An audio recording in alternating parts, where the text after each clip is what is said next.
Ćao drugari, evo čitam upravo mail koji mi je stigao, postavili ste mi pitanje da li da konzumiram lekove ili ne. Kao prvo, ja nemam odgovor na to pitanje jer ja nisam ni psihijatar, ni neuropsihijatar, tako da ne mogu ja odlučiti da li ćete vi piti lekove ili nećete piti lekove. Mogu da vam ispričam svoje iskustvo i kako sam ja gledao na to, ali ipak neka lekar odredi ono šta je za vas najbolje. Ja nisam protivnik lekova i smatram da mogu dosta da pomognu ako ne možete da se iščupate na suvo. Ja sam recimo izrazito sam se jako puno plašio da pijem lekove i nekako sam to doživljavao kao lični poraz. Neću ja to, nema šanse. Puno sam smatrao da sam ja zdrav u glavi da bi ja to radio, dok na kraju nisam imao više izbora, nego sam rekao ok, ali možete da mi date nešto jako blago, čisto da na prirodnoj bazi, da pokušam na taj način. Međutim, probao sam na prirodnoj bazi, to su bilo neke za spavanje, nešto, kako se beše, baš kao hormon za spavanje, ima ga u slobodnoj prodaji u apotekama, pur nešto. To sam pio i međutim, koristio sam tako kad se stresiram, popijem bensedin, pa vidim da nekad me bensedin uznemiri, pa onda probam bromazepam, međutim ništa mi to nije odgovaralo dok sam bio pod tim stresnim sadržajem u tom periodu života. Tako da toliko sam se plašio da na kraju više nisam mogao i rekao sam ok, idem sada kod psihologa i neka mi uradi šta god on hoće, šta on smatra da treba. Dobio sam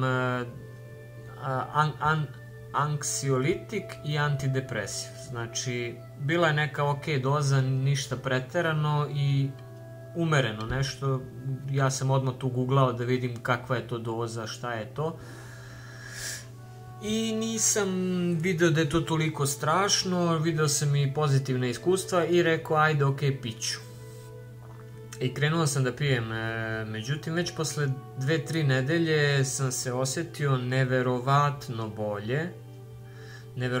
bolje i sa tog dna do kog me je dovela anksioznost. Ja nikad nisam bio u onoj teškoj depresiji, ali sam bio na ivici blage neke depresije, ali zato me anksioznost pržila, razbijala me, znači sve simptome anksioznosti sam imao. I nisam uspeo sa tog dna iz tog začaranog kruga drugačije da se izvučem. Kada sam krenuo da pijem anksiolitike za anksioznost i seroksat koji je pohranitelj serotonina, ja sam bukvalno totalno živno. Šta se sada dešava? Postoje mnogi ljudi koji snagom volje se uzdignu i izađu i krenu kad vide da im je bolje, jer vi kad vidite da vam je bolje, vi nastavljate da grebete i možete. Ali meni očigledno trebao lek da bi se aktivirao. Kada sam se podigao, ja sam već uspeo sam i krenuo sam. Moram vam reći da bukvalno da mi je lek pomogao u poslu, da mi je pomogao da razvijem biznis, da mi je pomogao u mnogim osvešćivanjima, da bukvalno sam mnoge stvari shvatio zahvaljujući leku. I onda sam razmišljao, ok, pa ako većina ljudi koji nemaju, na primjer, štitnu žlezdu, ceo život piju hormon, pa što ja ne bi pio neko vreme isto hormon koji je pohranitelj serotonina. Nije to ništa tako strašno. Ali svakako treba lekar da vam da dozu i dozvolu da biste imali odgovarajuću terapiju, jer svako od nas je različit.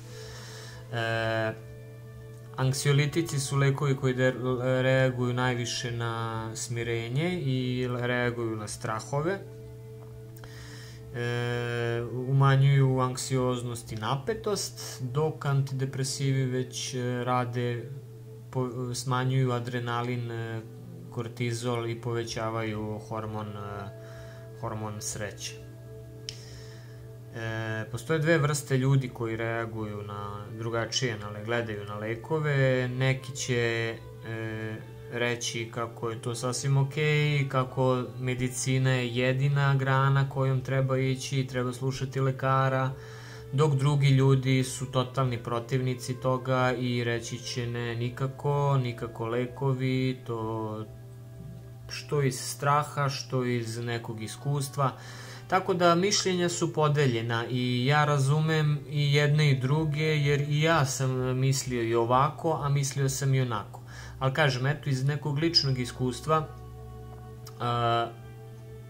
iako sam smatrao tada kad sam počinjao da je to moj neki lični poraz i da ću da poludim ako to krenem da pijem, ne, jednostavno to me onako poprilično diglo i stvarno sam se dobro osjećao.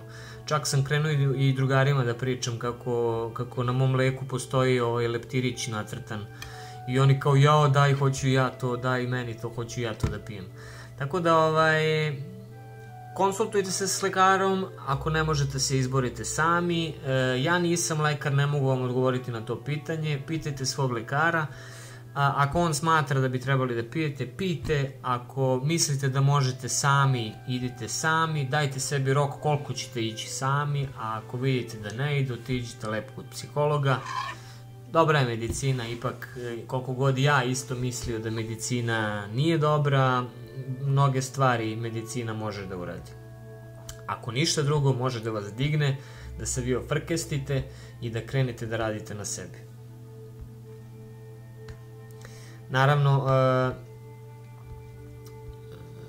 za neka stanja lekovi mogu da pomognu, za neka stanja ne mogu, tako da sve je to stvar individue i vi morate lepo kod vašeg lekara i on će vam sve to lepo odgovoriti. Lekovi, današnji lekovi za anksioznost i depresiju nisu više kao što su nekada bili i ne izazivaju više toliku zavisnost kao što izazivaju bensedini i bromazepami. Tako da bolje vam je da pijete neki pohranitelj serotonina nego da pijete bensedin i bromazepam, jer ćete se manje navući. Eto, toliko o mom mišljenju za lekove. Vi pišite, postavljajte i dalje pitanje, ja ću odgovarati i želim vam lep, prijatan dan i gledajte i dalje kanal. Ćao!